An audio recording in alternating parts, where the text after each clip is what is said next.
In this video, I'll be showing you how to fix iCloud not syncing all photos. It's a very simple method, so if you find this video helpful, be sure to drop a like and subscribe.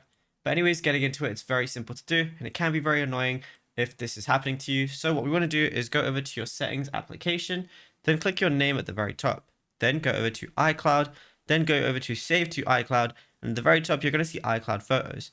Now, what we want to do is firstly, if it's on optimized iPhone storage, we want to switch it to download and keep originals.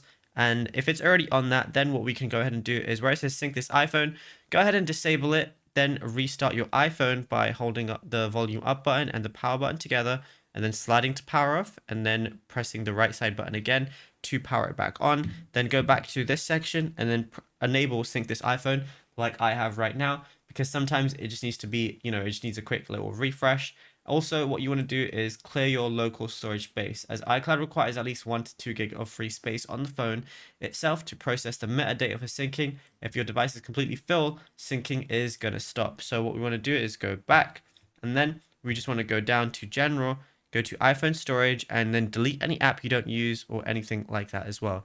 And yeah, it's as simple as that. Now, if you found this video helpful, be sure to drop a like and subscribe. And also be sure to check out all our other tutorials that we've been posting on the channel as well, because there is a lot to go through and you might find something that you don't know about yet.